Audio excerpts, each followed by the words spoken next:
And very good morning to all of you. Welcome back. So, Good morning. from Harshit, Parth, Yash.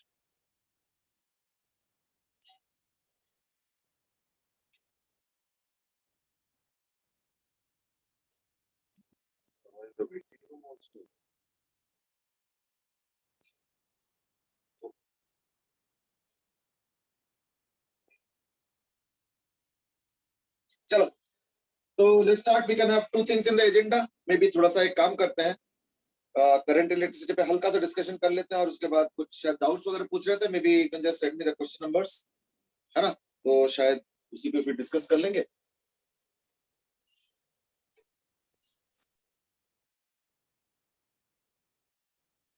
है ना? चलो, तो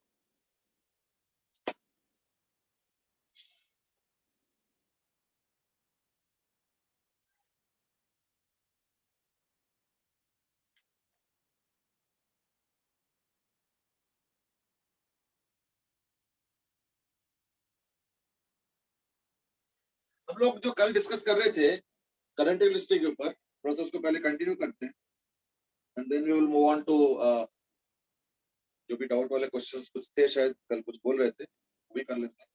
morning current electricity में जो सबसे पहला पार्ट हमने किया था, दैट वाज अबाउट योर, हमने कल जो किया था किरचॉफ्स लॉ. अब किरचॉफ्स लॉ को रिलेट करके कई सारी चीजें होंगे, धीरे धीरे करेंगे. आज एक छोटा सा कंसेप्ट हम लोग करेंगे and that is the idea of difference between EMF and potential difference. ठीक है? So we are talking about EMF versus potential difference. Krish has started with a slightly negative note. है ना? चलो, anyway, तो आज हम लोग स्टार्ट करते हैं EMF versus potential difference. Let's look at the difference between each of the two terms. To understand it, let me explain via an example. Suppose एक simple example दे रहा हूँ. Suppose मैं कहता हूँ कि मेरे पास ना 1000 रुपए है. So suppose I have ₹1000. ठीक है? मेरे पास 1000 रुपीज है और मैं 4 जने को बुलाता हूँ, 4 फ्रेंड्स को बुलाता हूँ और फिर कहीं पे लेट्स से कोरोना ओवर हो चुका है, ठीक है ना, और हम किसी रेस्टोरेंट में बैठे हैं. आजकल तो रेस्टोरेंट में जाना तो इज नॉट पॉसिबल, लॉकडाउन वगैरह, पर इमेजिन करने में क्या जाता है, कम से कम कुछ इमेजिनेशन का ही खुशी मिल जाए. तो लेट्स से किसी रेस्टोरेंट में हम बैठे हैं, 4 जने को हमने बुलाया. कितने जने को ना? 4 जने. तो 4 जने फ्रेंड्स हो गए और मैं भी हो गया.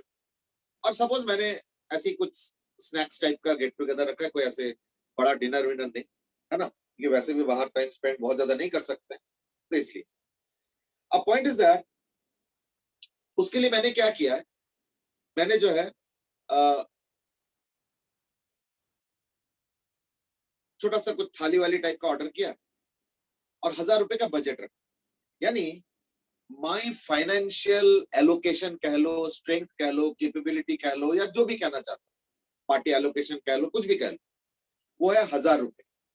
बट अभी रुको, अभी इसमें कहानी में ट्विस्ट है. ट्विस्ट इज दैट मैंने क्या बोला, 4 जने को बुलाया तो 5वां मैं भी हूँ.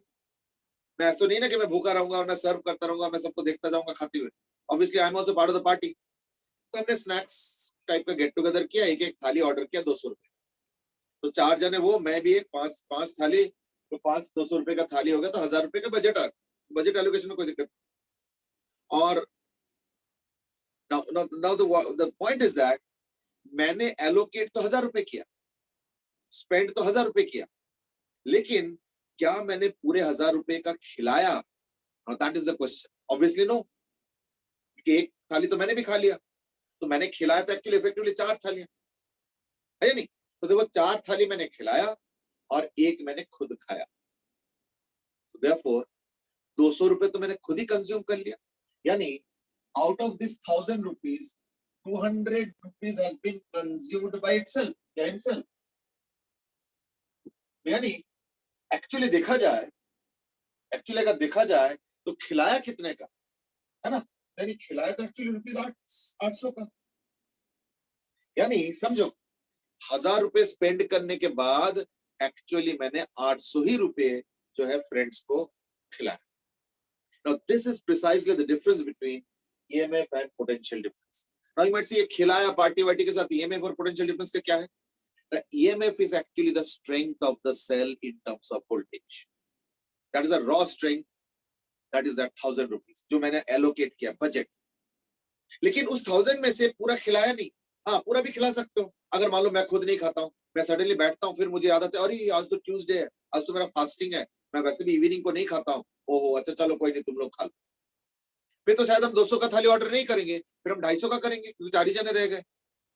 तो 4 जने इंटू 250 तो यानी 1,000 रुपए पूरा, यानी 1,000 रुपए एलोकेशन हुआ और 1,000 रुपए का ही खिलाया. ये कब? जब खुद कंज्यूम नहीं करते. यहाँ पे क्या हो रहा है, खुद 200 रुपए कंज्यूम करने के चक्कर में क्या हुआ, 800 रुपए का खिलाया, है ना. यानी 1,000 रुपए एलोकेट किया तो 800 का खिलाया. तो दैट्स इंपॉर्टेंट. इसका मतलब क्या हुआ कि ईएमएफ और पोटेंशियल डिफरेंस भी यही है. हर सेल का प्रैक्टिकली अगर देखोगे तो कुछ ना कुछ ईएमएफ होगा. ये हर सेल का होगा. Every cell will have some kind of EMF. ठीक है, every cell will have some kind of EMF. और क्या, लेकिन जब तुम सर्किट में लगाओगे तो हर सेल का कुछ ना कुछ इंटरनल रेजिस्टेंस भी होगा. अब ये रेजिस्टेंस क्या करता है? ये रेजिस्टेंस ऑपोजिशन क्रिएट करता है और सेल अपने ताकत यानी वोल्टेज से उस ऑपोजिशन को ओवरकम करके करंट को ड्राइव करता है. That's in essence the physics that is happening in a commonly used electric circuit. लेकिन बाहर के रेजिस्टेंस जो है वो तो है ही है, साथ में सेल के अंदर भी रेजिस्टेंस है, क्योंकि सेल के अंदर भी मटेरियल है तो रेजिस्टेंस ऑफर होगा. That is called as internal resistance. यानी कुछ ताकत सेल का उस इंटरनल रेजिस्टेंस के अगेंस्ट करंट को ड्राइव करने में भी इस्तेमाल हो जाता है. Therefore क्या हो रहा है, अब मेरे पास है ईएमएफ 1,000 रुपए, लेकिन कुछ तो अपने ही अगेंस्ट वर्कआउट करने में लग जाता है, वो 200 रुपए. तो यानी इफेक्टिवली खिलाया, यानी आउटर सर्किट में करंट क्या दिया उसने, क्या वोल्टेज क्या दिया, दैट इज द वोल्टेज. तो EMF versus potential difference is that.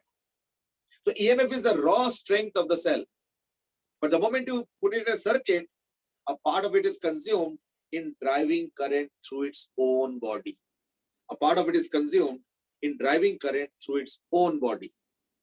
So therefore only the rest of its strength in terms of voltage is available to the circuit. And that's why you have a different quantity that is EMF and a different quantity that is PD यानी potential difference. ठीक है, अब ये कैसे होता है देखा जाए थोड़ा सर्किट. तो अगर मान लो एक सेल होता है, लेट्स से ईएमएफ जिसका ई है और इंटरनल रेजिस्टेंस आर है, और मान लो एक कैपिटल आर रेजिस्टेंस वाला ये, तो कुछ ना कुछ करंट भी होगा. तो करंट कितना होगा, the current will be E by small R plus capital R. ठीक है, तो जो एक्सटर्नल पोटेंशियल डिफरेंस है वो तो इस रेजिस्टेंस को मिल रहा है. तो potential difference is basically equal to I into R. यही करंट को ड्राइव करता है. अब I तो ये है, is equal to E by small r plus capital R into R. मैं एक काम करता हूँ, इसको लिख देता हूँ as E into R plus R minus R by R plus R. जानबूझ थोड़ा सा मैनिपुलेट किया तो ये सब कैंसिल हो जाएगा, तो become E minus E by R plus R into R, यानी potential difference is equal to ये E है minus I into small.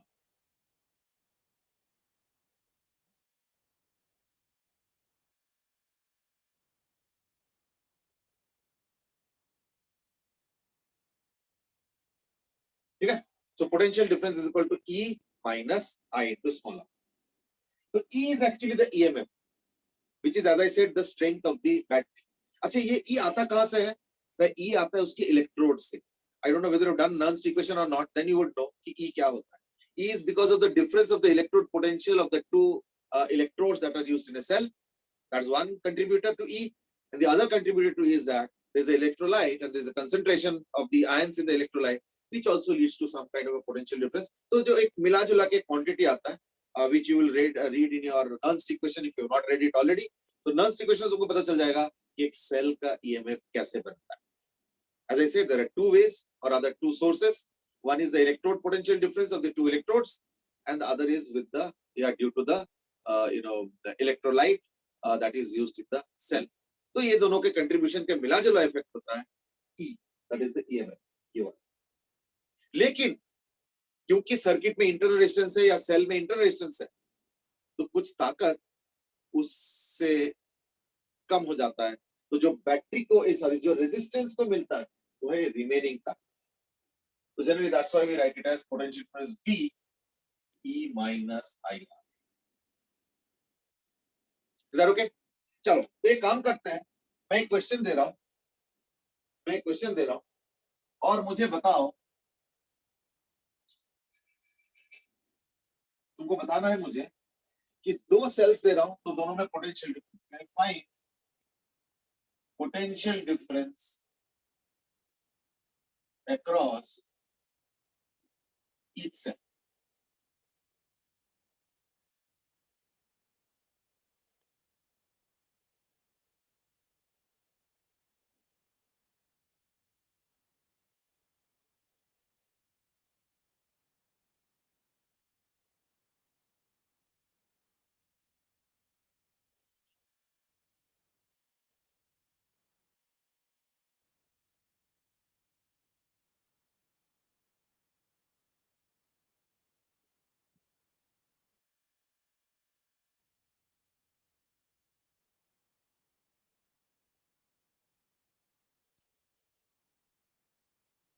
After you put this S on, है ना, to find out potential difference across each cell, after S is put on. देख लो. तो जैसे मैं switch को पुट ऑन कर दूंगा तो इन दोनों सेल के अक्रॉस क्या पोटेंशियल डिफरेंस क्रिएट होगा, is what is the question asked. चलो गो अहेड क्विकली. तो शायद कुछ मिस्टेक किया. अच्छा आदित्य तुम वो 4.5 एक्सप्लेन करोगे बेटा? यस 4.5 या 9 जो भी एक्सप्लेन करना चाहोगे.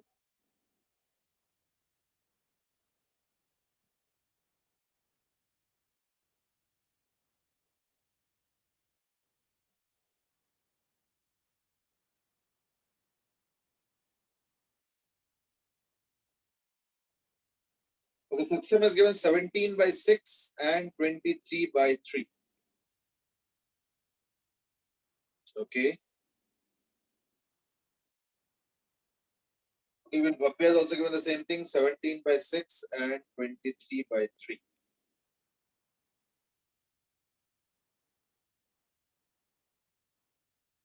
Okay, Aditya has given 8.5 and 19/4. Okay, many different answers coming up.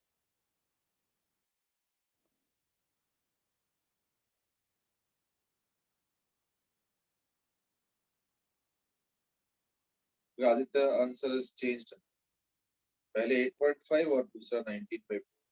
अच्छा नहीं वो सेम ही. चलो ठीक है. I've got some answers. I think now it's time to move on and get the actual answer. चलो देखो, पहली बात तो अगर मैं ये फॉर्मूला लगाता हूँ तो E minus I R, तो E तो गिवन है. ये जो दिया होता है ना सेल का वो है E. By the way एक चीज ध्यान रखना is that E हमें पता रहता है, V हमें नहीं पता रहेगा. क्यों? क्योंकि V के लिए तो I और R पता होना चाहिए ना. चलो R तो छोड़ो, I तो पता होना चाहिए. हर सर्किट में I तो सेम होगा नहीं, क्योंकि I तो ये भी डिपेंड करेगा तुमने एक्सटर्नल रेजिस्टेंस क्या लगाया.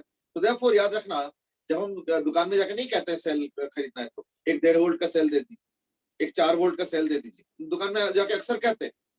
इसका मतलब समझो, इसका मतलब जो हम चीज खरीद रहे हैं वो वोल्टेज नहीं है, हम ईएमएफ ऑफ द सेल को के इंफॉर्मेशन देके खरीद. EMF of a cell is the internal quality of the cell. Voltage quality नहीं होता है. क्यों? वोल्टेज डिपेंड करता है कौन से सर्किट में तुमने यूज किया है उसी सेल का, इसलिए अलग अलग वोल्टेज हो सकता है, लेकिन ईएमएफ वही होगा for as long as the cell is active. मोटा मोटा चलो let's start. First of all, जैसे इसको ऑन करोगे तो ये जो बैटरी ये एंटी क्लॉकवाइज करंट चाहता है और ये जो बैटरी ये क्लॉकवाइज चाहता है, यानी ये दोनों आपस में लड़ रहे हैं। ये दोनों जो आपस में लड़ रहे हैं। अच्छा, एक दो और आंसर आ चुका है। कृष्ण ने दिया 9 और 4.5, देहम ने दिया 8/3, 22/3, अरियंत ने दिया 7/3 एंड 14/3। चलो let me do. First of all, ये 10 इधर करंट भगाना चाहता है, ये 4। एक्चुअली अगर देखा जाए तो नेट वोल्टेज क्या होगा, सिर्फ 6 आ रहा है और टोटल रेजिस्टेंस कितना होगा, 2 + 9 + 1। तो 9 + 1 10 + 2 12, यानी जो सर्किट में करंट होगा पहली बात इधर होगा। क्यों? कि ये डोमिनेटिंग वोल्टेज है। ये डोमिनेटिंग वोल्टेज है, ये लेस डोमिनेटिंग वोल्टेज है, यानी डोमिनेटिंग वोल्टेज के हिसाब से करंट होगा नेट कितना, इज इक्वल टू 10 - 4/12, यानी इक्वल टू 0.5 एम्पीयर। ये करंट।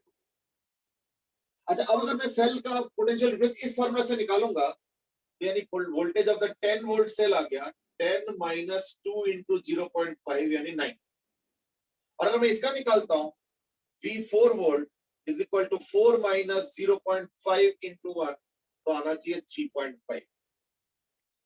कायदे से 9 और 3.5 आना चाहिए, लेकिन अभी थोड़ी देर बाद तुमको पता चलेगा कि ये वाला आंसर गलत है।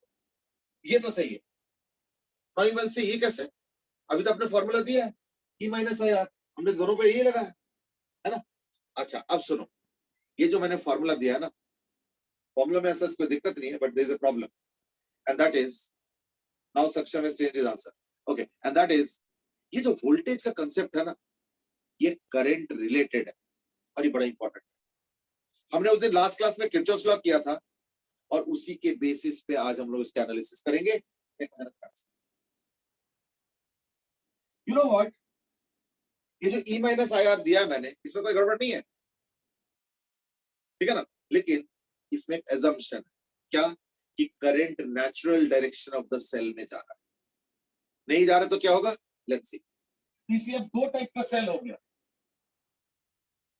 मैंने इंटरनेशनल को अलग कर दिया और EMF E कर दिया, और लेट्स से करंट इधर, तो ये A हो गया, ये B हो गया, ये करंट इधर जा रहा है ना।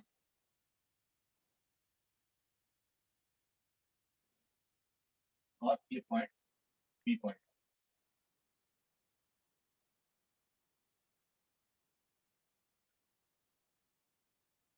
ठीक है। तो अगर मैं A पॉइंट से स्टार्ट करता हूं तो क्या होगा, BA, फिर प्लस E, और in the direction of current जाओगे तो क्या होगा, -IR is equal to VB, यानी VB - VA is equal to E - IR। ये एक्चुअली किरचॉफ्स लॉ को यूज करके इसी तरीके का आंसर आ रहा है, और हमने भी पहले देखा था ये आंसर है, पर नथिंग न्यू। लेकिन ये कौन सा सेल है, इसको हम लोग कहते हैं as driver cell.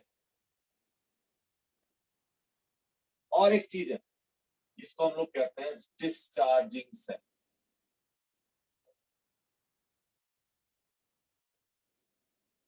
Discharging cell का मतलब क्या होता है, कि जो सेल अपने मैटर को यूज किए जा रहा है और सेल के अंदर का मैटर खत्म होता जा रहा है। वो जो होता है ना सेल का MAH एंड ऑल, वो एक्चुअली सेल के अंदर का ताकत होता है, तो वो धीरे धीरे खत्म होता जा रहा है। फिर एक स्टेज के बाद पूरा ही खत्म हो जाएगा, then the cell will become dead, so that's like it in what is going to happen in future, उसको रहना। एक और तरीके से भी तुम सेल अटैच कर सकते, and that is called as, ये ड्राइवर सेल और वो है ड्रिवेन सेल।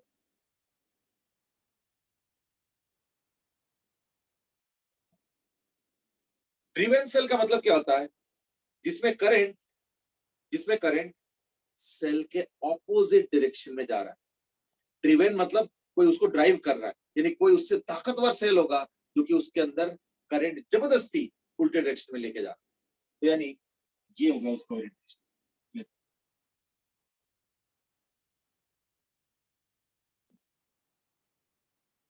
इस बार करंट इधर नहीं, करंट इधर।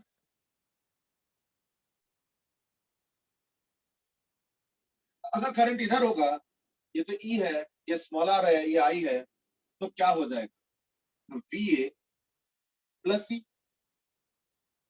और करंट इधर है तो you are going opposite to current, तो plus IR is equal to VB, यानी VP माइनस VA इस बार हो गया, यानी जो हमने डिस्कस किया था थोड़ी देर पहले और एक फॉर्मूला जनरेट किया था E minus I small R, उसमें ऐसा कोई गड़बड़ नहीं है। ये एक प्रॉब्लम है कि उसमें एक अजम्पशन था कि cell is in discharging mode, यानी सेल यूज होता जा रहा है, that is called discharging mode, यानी करंट उसके नेचुरल डायरेक्शन में जा रहा है, that is the presumption which is not true always. इसलिए सेल दो मोड में चल सकता है, एक ड्राइवर मोड में, यानी current is in the natural direction of the cell, और एक ड्रिवन मोड में, इसको हम लोग बोलते हैं चार्जिंग सेल। इससे क्या होता है ना, सेल चार्ज होता है। ये हम लोग कहते हैं ना, ये लो जी लगा देना जरा चार्जर पे, सेल को चार्ज करके दे, कहते हैं ना, ये लैंग्वेज का मतलब क्या है? That means we are driving a current in the opposite direction of its natural direction and that is why it is in charging mode. और ऐसे केस में E प्लस आई आर, ना कि E माइनस आई। देखो तुम्हारे सामने ही formula generated, तो potential difference will be equal to E plus I, बस दैट्स इट। तो इस केस में अगर देखोगे तो ये जो करंट है ये तो डिस्चार्जिंग मोड में, यानी इसका तो हो गया डिस्चार्जिंग, यानी E माइनस आया, इसलिए 9 वोल्ट इस करंट। लेकिन ये देखो, ये सेल इधर करंट भगाना चाहता है, लेकिन करंट जबरदस्ती उसके अंदर से उल्टे डायरेक्शन में जा रहा है, यानी ये हो गया चार्जिंग मोड, चार्जिंग मोड। और चार्जिंग मोड में E प्लस आया, ठीक है। Therefore, the only change that will happen is that this will become plus and therefore this will become plus. तो 4 वोल्ट वाला जो सेल है उसका जो पोटेंशियल डिफरेंस है वो हो जाएगा 4.5, और जो 10 वोल्ट वाला है उसमें तो कोई दिक्कत नहीं है, उसमें तो you are getting a direct answer, ठीक है। There you are getting the answer direct, fine. चलो, सो दैट्स अबाउट योर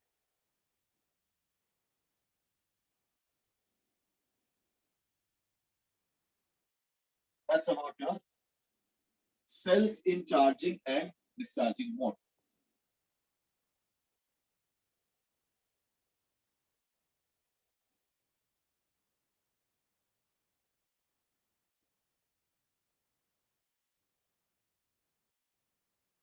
अब इस कंटेक्स्ट में क्या होगा ना, मैं 2-3 ग्राफ ड्रॉ कर सकता हूं। Number 1 is V versus I for a cell,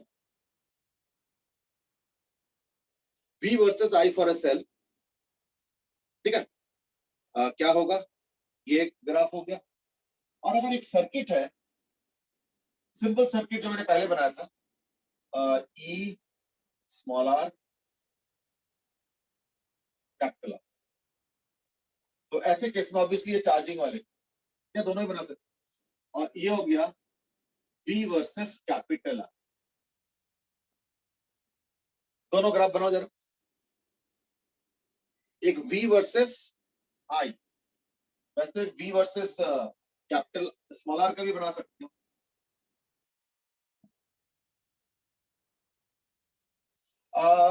एक चीज है कि अगर कोई ग्राफ बना रहा हूं V वर्सेस I, तो obviously I am assuming the rest of the parameters have been kept fixed, ये प्रिजम्पशन।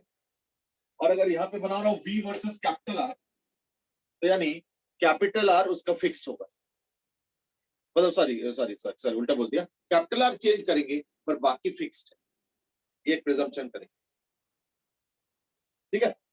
तो जैसे ईएमएफ अगर फिक्स रख दिया, मतलब सर्किट में ईएमएफ को फिक्स कर, that's what is being done.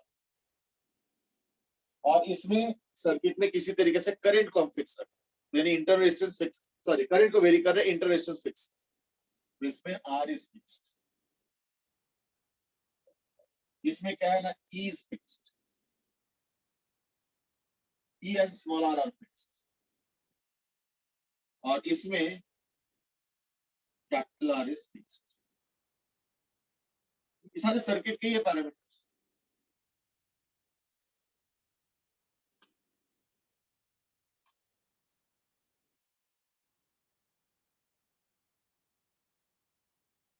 तीनों ग्राफ बनाओ जरा।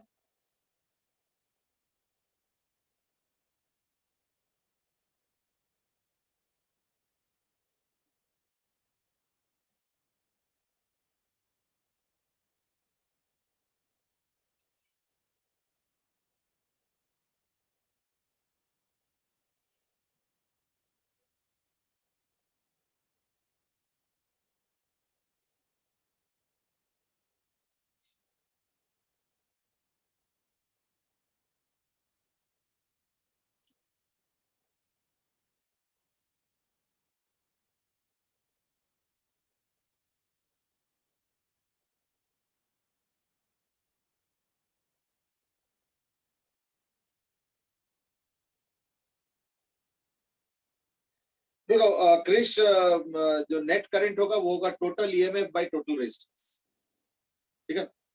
और अगर तुम किसी पर्टिकुलर रेजिस्टेंस का करना चाहते हो देन उसका पोटेंशियल डिफरेंस अपन उसका रेजिस्टेंस, फिर हम ईएमएफ को नहीं जोड़ सकते, ये दोनों में फर्क।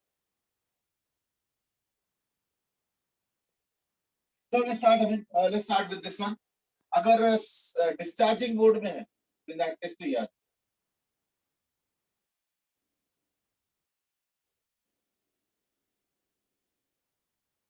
है ना, और अगर चार्जिंग मोड में है याद है, ये हो गया डिस्चार्जिंग मोड में।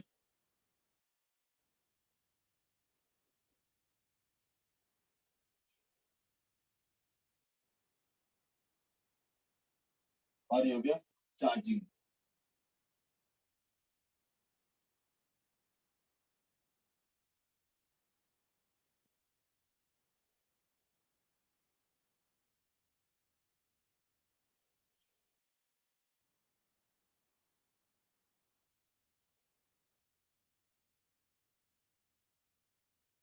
ठीक है, और अब आ जाओ V capital are.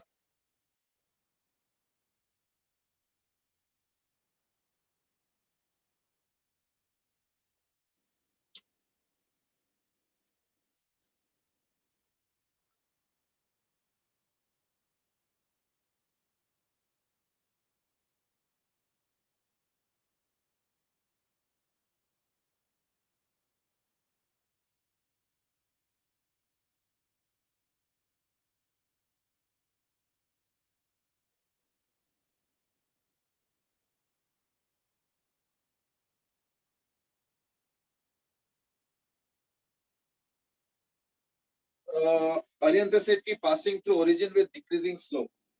Krrish has asked कि नेट वोल्टेज लेना चाहिए ना सर्किट के करंट के लिए। नहीं देखो, वोल्टेज का डेफिनेशन क्या है, voltage is what is offered by the cell to the external circuit,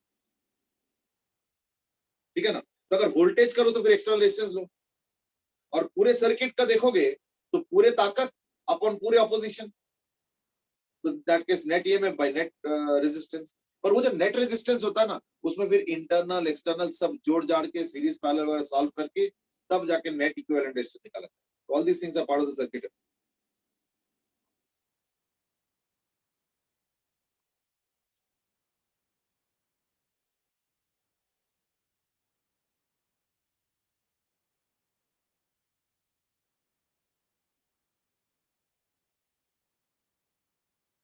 okay, now let's look at this one, V versus capital R। तो V वर्सेस कैपिटल R क्या करेंगे ना, देखो स्मॉल r और E तो fix है, तो हमें पता है कि V क्या होता है ना, I into capital R, I हो जाता है ER by small r plus capital R, और हमें V वर्सेस कैपिटल R निकालना है। इसलिए मैं एक काम करता हूँ, V को लिख देता हूँ as E by 1 plus small r by capital.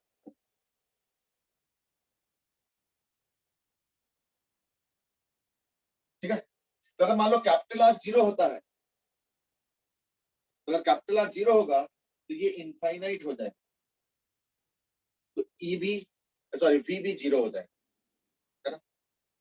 और अगर मान लो कैपिटल R इनफाइनाइट कर दो तो ये E बाई 1 आ, तो यानी ऐसे हो जाएगा, ये E है,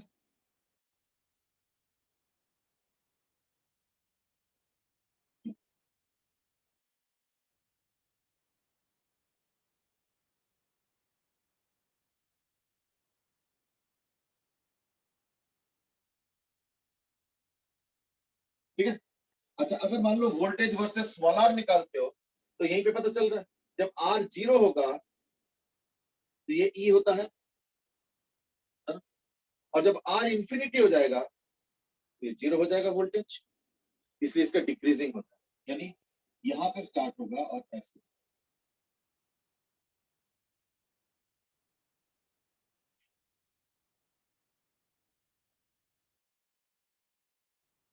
ये इनके वेरिएशंस हो गए, V का विद कैपिटल I, E का विद कैपिटल R,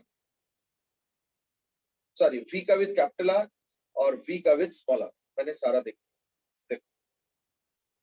और सबसे मैं आज की जब V is equal to zero हो रहा है तब क्या होगा, करंट होगा या नहीं होगा, है ना।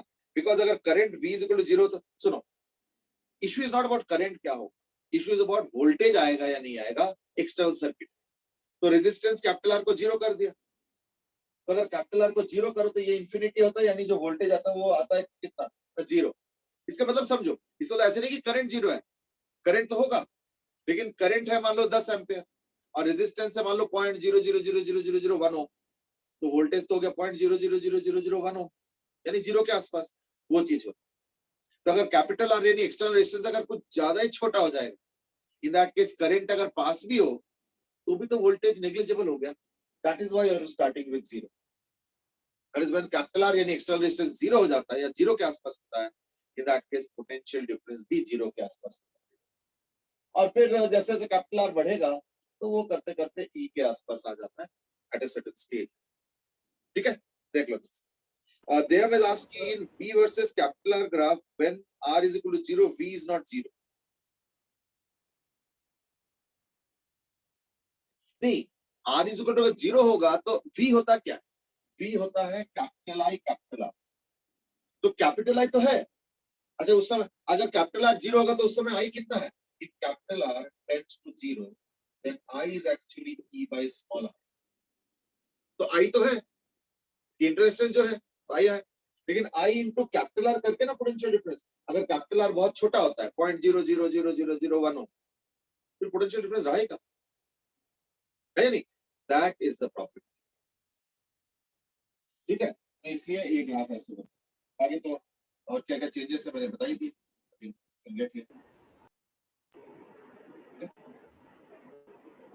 सर तो वो v इक्वल टू 0 वाला समझ नहीं आया कि करंट होगा या नहीं होगा। नहीं, v is equal to 0, v है क्या, v is what is being offered by the cell to the external circuit. अपना ईएमएफ अपना ताकत है, उस ताकत में से कुछ अपने ही अंदर करंट ड्राइव करने में लग गया, तो जो कुछ जो है सेल को भी एक्सटर्नल रेजिस्टेंस यानी कैपिटल आर को दे। तो इस बार कैपिटल आर को ज्यादा देने का जरूरत ही नहीं है, क्यों, क्योंकि कैपिटल आर का वैल्यू इतना कम है कि उसको जब आई से मल्टीप्लाई करोगे कैपिटल आर को तो वैल्यू लगभग जीरो आ जाएगा, यानी एक्सटर्नल सर्किट में लगभग 0 वोल्ट का जरूरत है। नहीं से 0 वोल्ट है तो करंट कैसे हो रहा है, समझे नहीं, करंट तो ओवरऑल सर्किट का चीज होता है ना, ओवरऑल सर्किट में क्या होना, ईएमएफ ही है और रेजिस्टेंस एक्सटर्नल कैपिटल आर वो तो चलो 0 के आसपास है, पर इंटरनल रेजिस्टेंस तो है ना स्मॉल आर, यानी करंट क्या हो गया ई बाय स्मॉल आर, ये हो गया फाइनाइट करंट। इन एक्सटर्नल पोटेंशियल डिफरेंस क्या होता है ना, वही करंट यानी E by small R into external resistance. External resistance क्या है, कैपिटल आर, तो कैपिटल आर इस बार मैंने बोल दिया कि बहुत नेग्लिजिबल है यानी 0 के आसपास है, तो देयरफॉर पोटेंशियल डिफरेंस क्या होगा, 0 आ जाएगा ऑलमोस्ट। तो पोटेंशियल डिफरेंस क्या होता है, आई यानी सर्किट का करंट इनटू आर कैपिटल यानी एक्सटर्नल रेजिस्टेंस, एक्सटर्नल रेजिस्टेंस 0 के आसपास तो यानी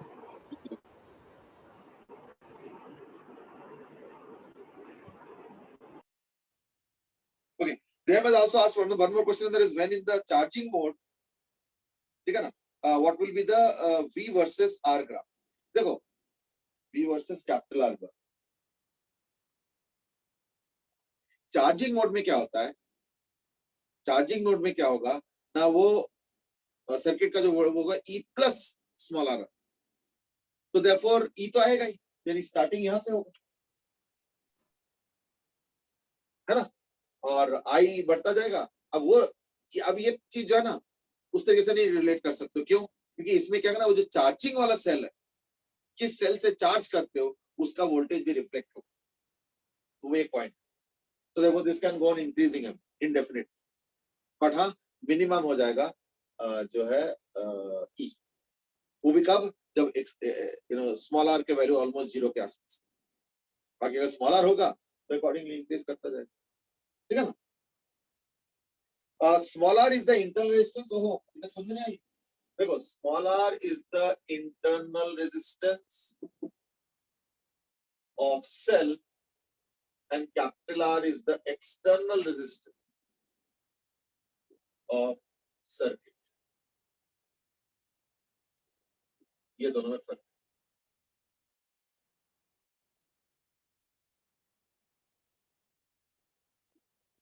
ठीक है, देख लो।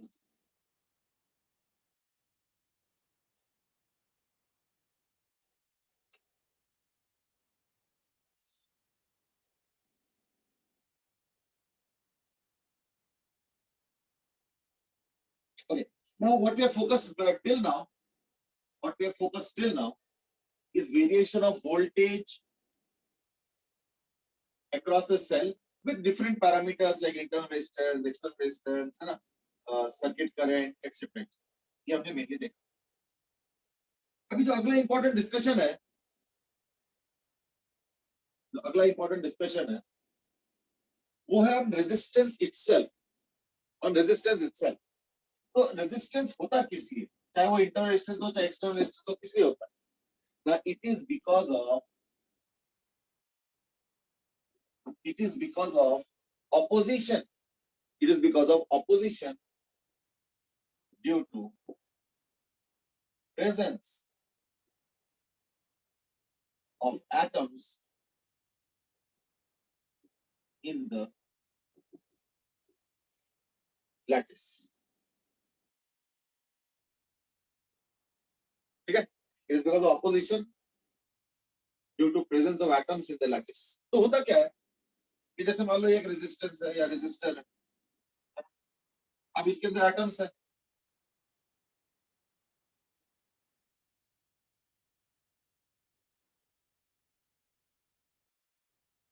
अब एक इलेक्ट्रॉन को जाना है, तो वो इलेक्ट्रॉन यूं जाता है, फिर अटक जाता है, फिर थोड़ा जाता है, फिर अटक जाता है, फिर कहीं साइड से निकलता है, फिर अटक जाता है, फिर अटक जाता है, फिर अटकता है, फिर अटकता है, फिर अटकता है, फिर अटकता है. तो यानी एक इलेक्ट्रॉन जो है ना, आराम से उस पैसेज को पार नहीं कर पाता.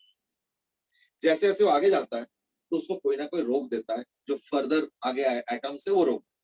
और एटम को हम एक स्फेरिकल चीज मान सकते हो, इलेक्ट्रॉन बहुत छोटा सा, वो जाके अटक जाता है, लेकिन इलेक्ट्रिक फील्ड तो कंटिन्यूअसली एक्ट कर रहा है, इसलिए ऐसा नहीं कि परमानेंटली अटक गया, वो साइड से कहीं ना कहीं खिसक भी जाएगा थोड़ा देर, फिर वो चला जाएगा, फिर वो चला जाएगा, and so on. So therefore what happens is that there's a huge opposition because of the presence of all the atoms in the lattice structure.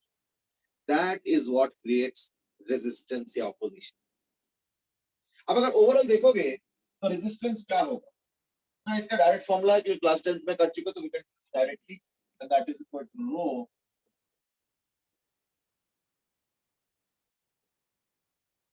into L by A. Rho is the resistivity, L is the length, A is the area of cross section. तो ये हो गया L is the length. Length क्या होता है ना, current के along major किया जाता है, measured along the direction of current. ये लेंथ.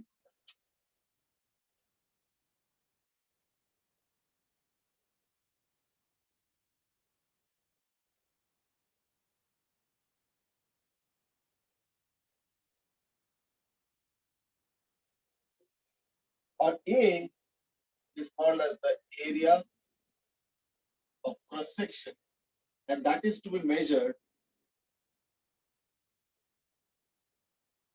perpendicular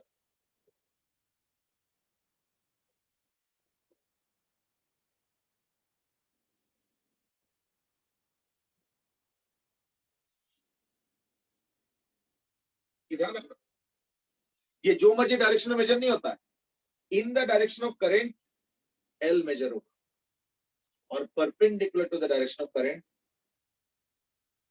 एरिया मेजर होगा, area of cross section measured perpendicular to the direction of current. तो ये होता है रो L by A का speciality. Rho is of course the material property called as resistivity. ये हो गया. Now this is material property, सबका अलग अलग होगा. Material property called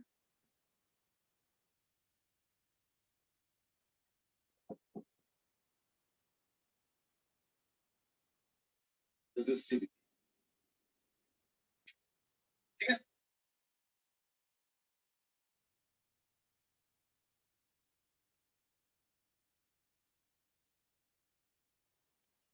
Right. So that is the resistance offered.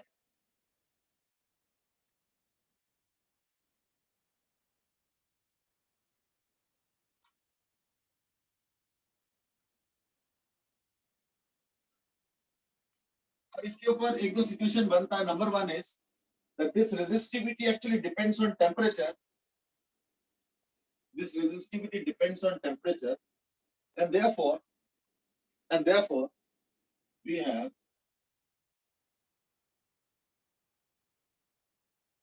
R theta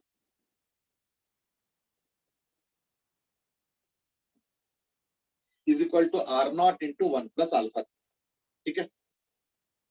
This is the resistance, your final resistance. R naught, no need to say, this is the initial resistance. This alpha is called temperature coefficient, and theta is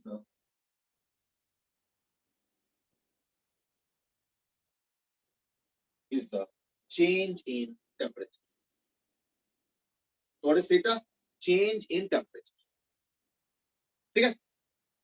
Now, let me give you a quick question on this. पहली बात तो let us say कोई resistance है जिसका resistor है suppose जिसका resistance suppose 80 हो. अच्छा, by the way, इस अल्फा का यूनिट क्या होगा? इस अल्फा का यूनिट क्या होगा? It's called as temperature coefficient. Will it be dimensionless? Alpha का यूनिट क्या होगा?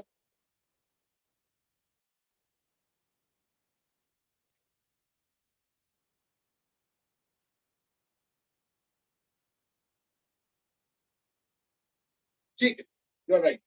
यानी अल्फा का यूनिट हो जाएगा केल्विन इनवर्स.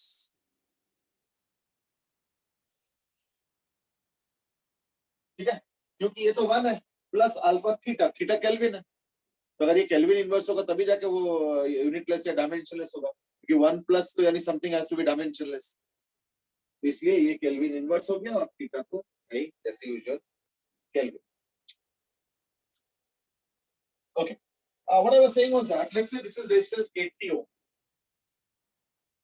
और एक दूसरा रेजिस्टेंस है, let us say that is 120, चलो ज्यादा हो जाए 100 ओम. इसका अल्फा दे रखा है as 2 into 10 to the power minus 3. इसका दे रखा है 8 into 10 to the power minus 3. ये अल्फा के वैल्यूज दे रखा है, ये रेजिस्टेंस के इनिशियल वैल्यूज दे रखा है. Question is these are all at temperature of 20 degrees Celsius. Okay, Aryan, Saksham, अच्छा आर्यन ने पहले गलती से रेडियस दिए थे, बाद में ठीक करते, चलो कोई बात. सक्षम, अर्जुन, श्रेयसी, देहम, Rishabh, everybody is given the correct answer. Has to be so easy question. अच्छा, इनिशियली टेम्परेचर दे रखा है 20 degree Celsius. Question is find final temperature at which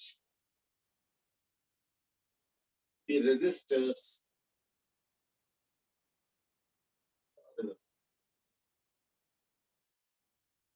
ठीक है, वो मैंने गलती से उल्टा दे दिया था, ये 8 into 10 to the power minus 3, ये 2 into 10 to the minus 3, मैंने गलती से उल्टा दे दिया. एक बार थोड़ा इसको ठीक कर लो जरा. So find the final temperature at which the resistance of both would be equal. ठीक है, find out the final temperature at which resistance of both will be equal. जल्दी करो.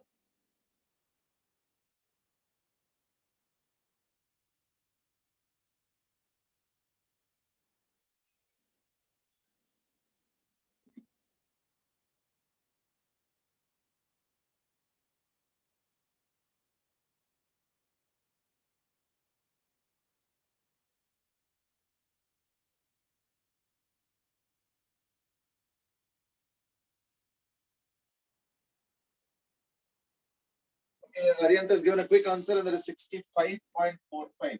Okay.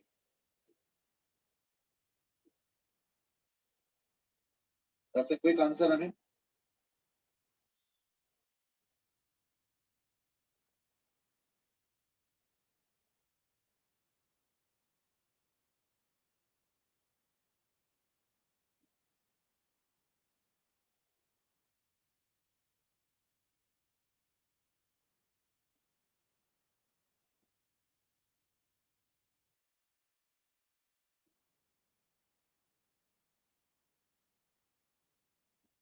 Okay, them has also given the same answer. Same is given by Som and others. So my presumption is that must be correct. That's why you're getting correct. That's why you're getting the same answers. Generally, variety of the mistakes. जब same आ रहा है तो शायद ही गलत होगा, शायद सही ही होगा. The methodology will be same. So 80 into 1 plus 8 into 10 to the power minus theta is equal to 100 into 1 plus 2 into 10 to the power minus theta. चलो ये तो कैंसिल कर सकता हूँ, है ना? तो it will become 8 plus 64 into 10 to the power minus 3 theta is equal to 10 plus 20 into 10 to the power minus 3. ये इधर आ जाएगा, उधर चला जाएगा. Then if 44 into 10 to the power minus 3 theta is equal to 2.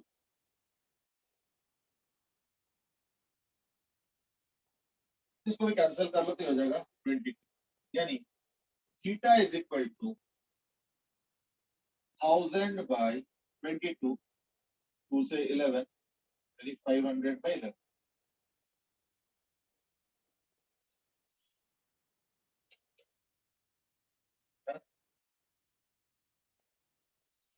That's approximately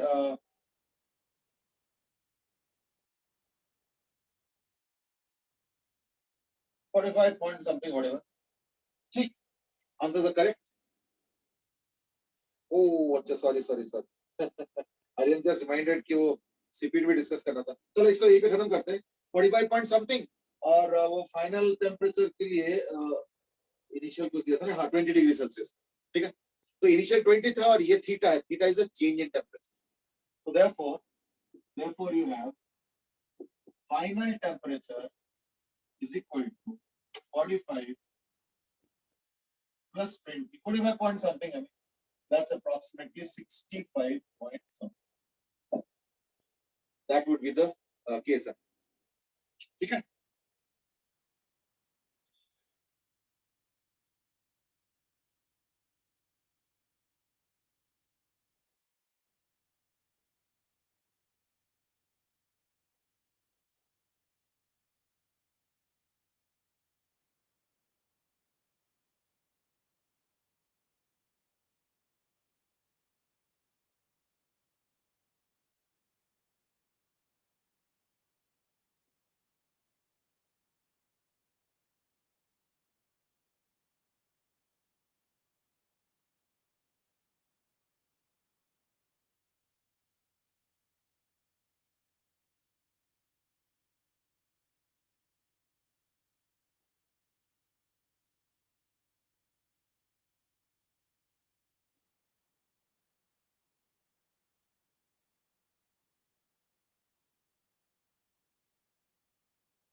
Okay.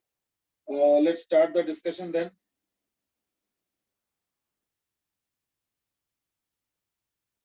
शुरू से करें फिर. अंशेष की एक बार ना वो कंप्रेhension डिस्कस कर दो. अच्छा, कंप्रेhension क्या था?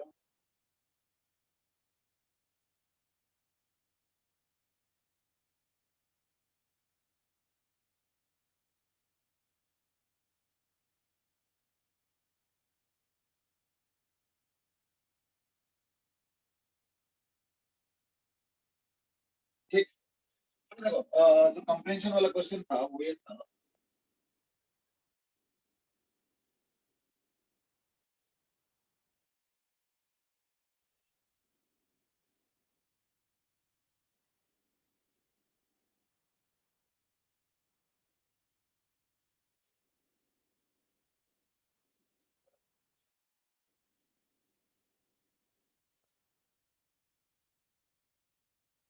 Okay, Bhavya has also given some answer.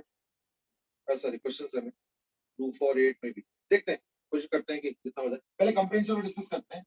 कंप्रेhension वाले में बोल रहे हैं कि there is a solid this thing of radius A. ये रेडियस का है, सॉलिड है और सब कुछ कंडक्टिंग. और एक और 2A वाला, तो ये तो चलो सॉलिड है, कोई बात.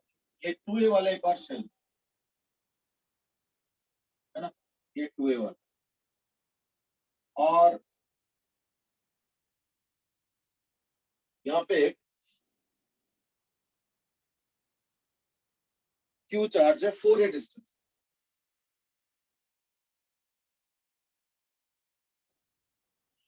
और फिर बाद में मैंने क्या किया, मैंने इसको अर्थ कर दिया। व्हाट द क्वेश्चन इज से,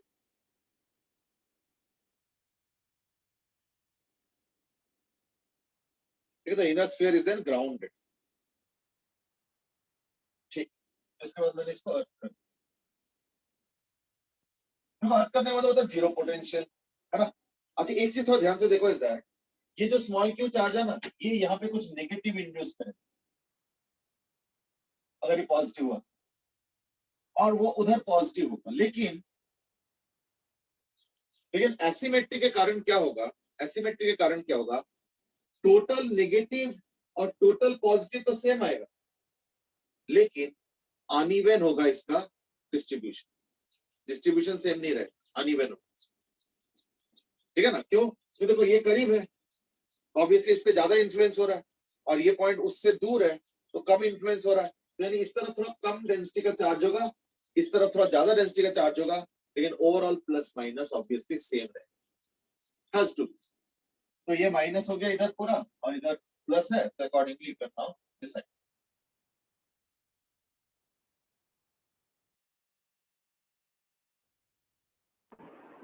सर जो दूसरी साइड प्लस इंड्यूस हुआ उसकी डेंसिटी तो यूनिफॉर्म रहेगी ना? नहीं, अंदर तो यूनिफॉर्म रहेगा यहाँ पे, क्यों, क्योंकि यहाँ पे ना बाकी चीजों का इंफ्लुएंस अंदर नहीं जाता, इसलिए अंदर तो यूनिफॉर्म होगा। तो सवाल है कि क्या होगा, तो लेट अस से यहाँ पे क्यू डैश चार्ज आ, और फिलहाल मैं उसको पॉजिटिव मान लेता हूँ, ठीक है ना, मानने में क्या जाता, तो वो यूनिफॉर्म होगा। ये देखो नेगेटिव चार्ज मैंने थोड़ा कम रीजन में बनाया, पॉजिटिव चार्ज थोड़ा ज्यादा रीजन में बनाया, लेकिन 1 2 3 4 5 6 7, 1 2 3 4 5 6 7, बल्कि एक कम कर दो ये चीज। तो देखो ज्यादा रीजन में पॉजिटिव चार्ज होगा, कम रीजन में नेगेटिव चार्ज है, यानी नेगेटिव का डेंसिटी ज्यादा, पॉजिटिव का डेंसिटी कम। ये मैं बाहर की बात कर रहा हूँ, अंदर में यूनिफॉर्म।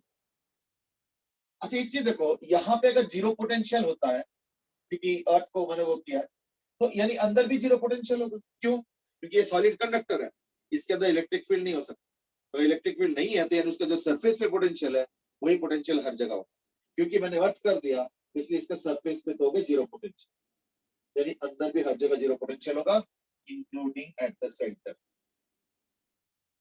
और मुझे सेंटर पे ही अटेंशन देना है, क्यों, क्योंकि अगर तुम यहाँ पे किसी एक पॉइंट पे कैलकुलेशन करना चाहते हो, तो पता है परेशानी क्या है, कि ये चार्ज और वो चार्ज मिला के नेट जीरो नहीं बनाए, क्यों, कि ज्यादा डेंसिटी है, करीब है, और वो थोड़ा दूर है, तो देखो वो बैलेंसिंग नहीं हो पाएगा। लेकिन ये भले यूनिफॉर्म नहीं हो, माइनस ज्यादा डेंसिटी और ये प्लस, लेकिन इनका कंट्रीब्यूशन यहाँ पे तो जीरो होगा, ठीक है ना, ये चीज। तो देयरफॉर इस इंड्यूस चार्ज का कंट्रीब्यूशन यहाँ पे जीरो होगा, मतलब पोटेंशियल में, तो जो पोटेंशियल का कंट्रीब्यूशन है यहाँ पे इंड्यूस चार्ज का, वो तो जीरो है, और क्यू डैश के वजह से क्या होगा ना, के क्यू डैश बाई ए, ये वाला, और क्यू के वजह से क्या होगा, के क्यू बाई, यहां से यहां तक का डिस्टेंस दे रखा है 4a, so therefore q dash is equal to minus of q by 4, बस ये इंड्यूस्ड हो जाएगा, तो यानी चार्ज इस तरफ हो जाएगा, so that ये q dash यानी माइनस q by 4 इसके सरफेस पे आता है, ठीक है। और क्वेश्चन देखो जरा, ये मेन आइडिया था, बाकी तो देखो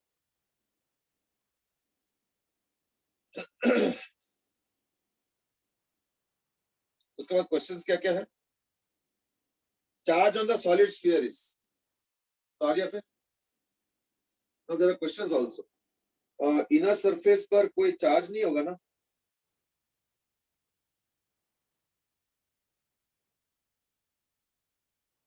नहीं आई डोंट नो व्हिच, अच्छा ये वाला में भी अब चार्ज आ जाएगा। अब ये अगर माइनस क्यू बाई 4 है ना, तो यहाँ पे देखना प्लस क्यू बाई 4 होगा, और वो भी यूनिफॉर्म हो जाएगा, और एक बाहर भी माइनस क्यू बाई 4 होगा, वो इसी के ऊपर फैल जाएगा, लेकिन बाहर वाला नॉन यूनिफॉर्म होगा, वो कितना होगा मुझे भी नहीं पता, ठीक है ना। तो देयरफॉर कौन सी जगह पे क्या चार्ज है मुझे भी नहीं पता, बस इतना मुझे पता है कि अगर यहाँ पे माइनस क्यू बाई 4 आ गया इसके बाहर, यानी एक प्लस क्यू बाई 4 भी आएगा,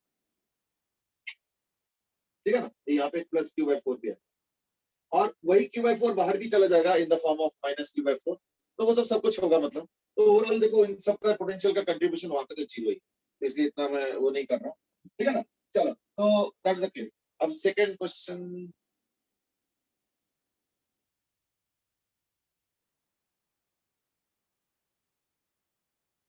चार्ज ऑन दी, अच्छा वो करेक्ट स्टेटमेंट मतलब charge on the surface of inner sphere is non uniformly distributed, ये तो गलत होगा।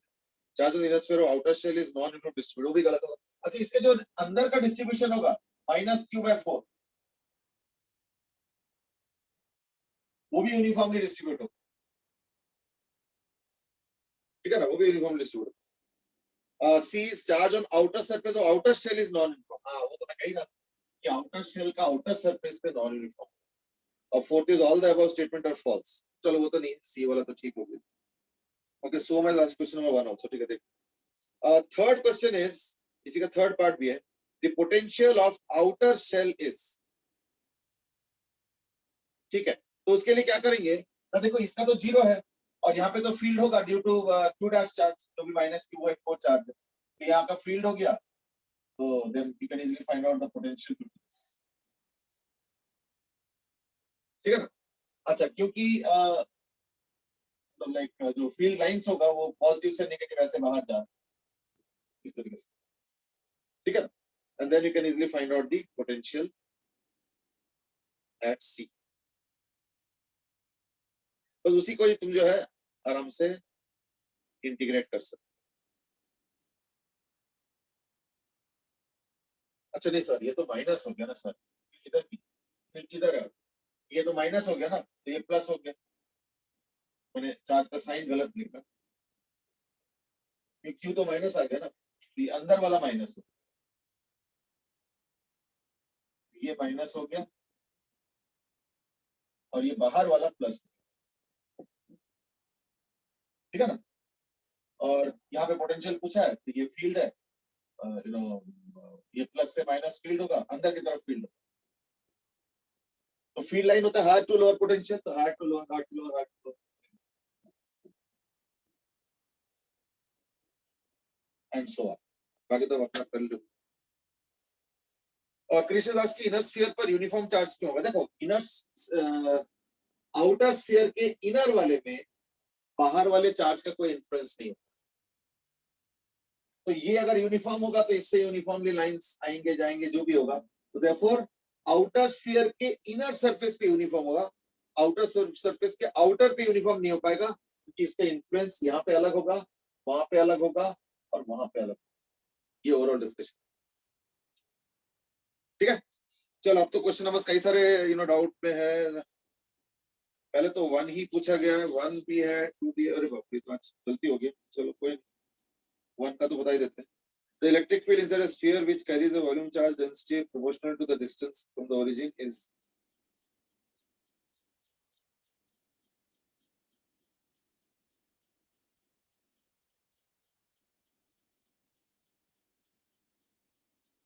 ठीक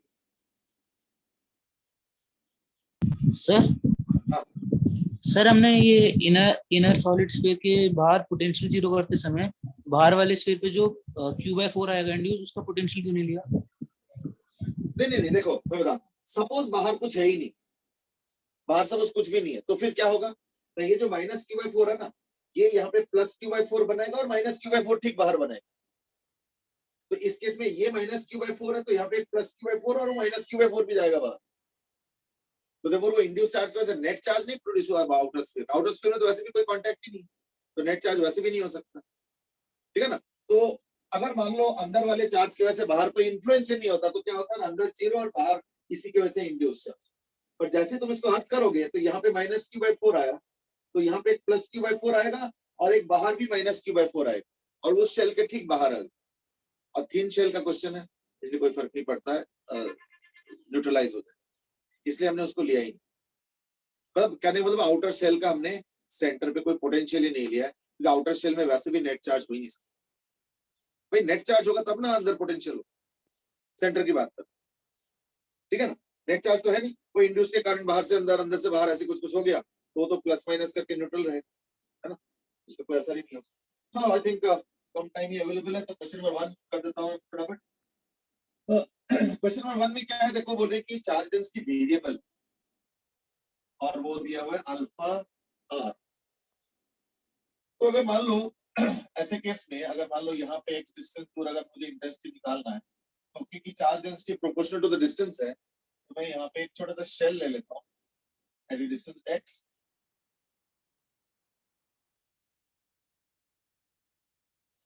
थिकनेस dx और rho is equal to alpha x, ये दे रहा, ठीक है। तो इसका जो वॉल्यूम होगा वो क्या होगा, 4 pi x square dx into alpha x, 0 से लेके r या r, ये हो गया q इनसाइड, है ना।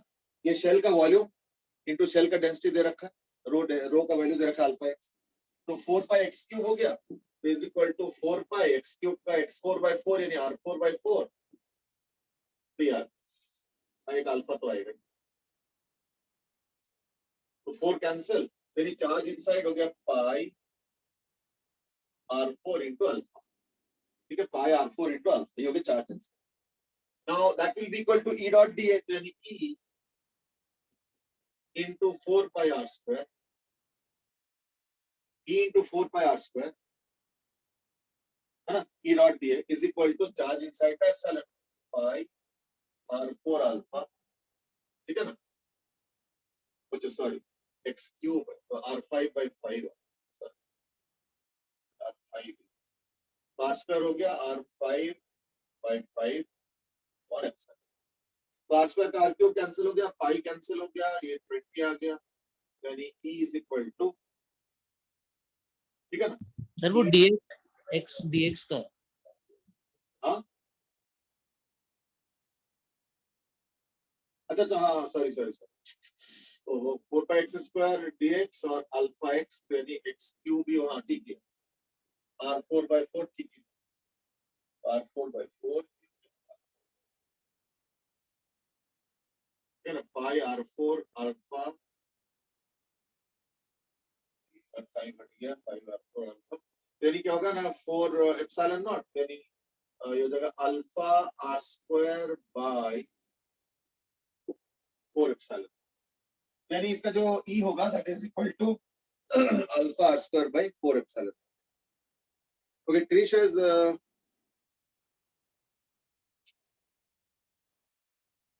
कि कोई इन्फ्लुएंस इसलिए नहीं होगा क्योंकि फील्ड लाइंस इनसाइड जाएंगे ही नहीं, हाँ दैट्स राइट, बाहर वाले चार्ज का फील्ड लाइंस अंदर नहीं जा सकता, इसलिए उसका इन्फ्लुएंस नेट में नहीं दिखेगा, ध्यान रखना, जब हम मैथमेटिकली निकालेंगे तो निकलेगा, पर उसमें फिर वो इंड्यूस सब कुछ मिला जुला के तब जाके नेट इफेक्ट है, और अगर वैसे देखोगे तो इन्फ्लुएंस ही नहीं होगा, क्यों, क्योंकि बाहर के वैसे अंदर के जो लाइंस ऑफ फोर्स वो अंदर पेनिट्रेट नहीं, ठीक है ना। Oh, there are more questions, but Bhakra is saying कि कम से कम 8 कर देते, अपना सीक्वेंस में चले तो ज्यादा अच्छा है, आई थिंक 8 के अलावा और भी कुछ आया था, भूल गया, अच्छा 2 भी है, 8 से करेंगे सीधे, अब तो टाइम ही हो गया। 2 तो बेटा आसान है, 2 तो बोल रहे हैं कि चार्ज पार्टिकल V से घूम रहा है, ठीक है, यानी बेसिकली क्या हो गया ना कि उसका जो फोर्स हो जाएगा that is 2 k lambda by r is the intensity into small q charge is the force, और क्योंकि सर्कल में घूम रहा है it has to be mv square by r। Question क्या है भाई, देखिए क्वेश्चन बोल रहा है कि इसका वेलोसिटी क्या होना चाहिए, अच्छा ठीक, तो आ गया plus r r cancel, v is equal to, अगर चाहो तो k को 1/4 फ्रैक्शन लिख लो तो लाइक हो जाएगा lambda q by 2 pi epsilon not m, तो v is equal to lambda q by 2 pi epsilon not m का, ठीक यही है, ठीक है ना। चलो कोई बात नहीं, अब ये 2-3 ही हो पाए आज, तो कोई नहीं, बाकी जो है अगले दिन कर लेंगे। I hope you have understood तो इसके बाद जो पेंडिंग क्वेश्चंस होंगे, रिमेनिंग क्वेश्चंस होंगे, that we will have a look the next session, ठीक है ना। चलो आज के लिए इतना ही, और अब तो वीकेंड है, तो enjoy the weekend. Don't complain कि नहीं वीकेंड में भी ये होता है वो होता है, होता बहुत कुछ है, लेकिन वीकेंड फिर भी वीकेंड ही हो, है ना। चलो आज के लिए इतना ही, will carry on in the next class. Till then have a nice time, good bye, thank you bye sir. Thank you, bye bye, have a good day, thank you Thank you, sir. Thank you, bye bye.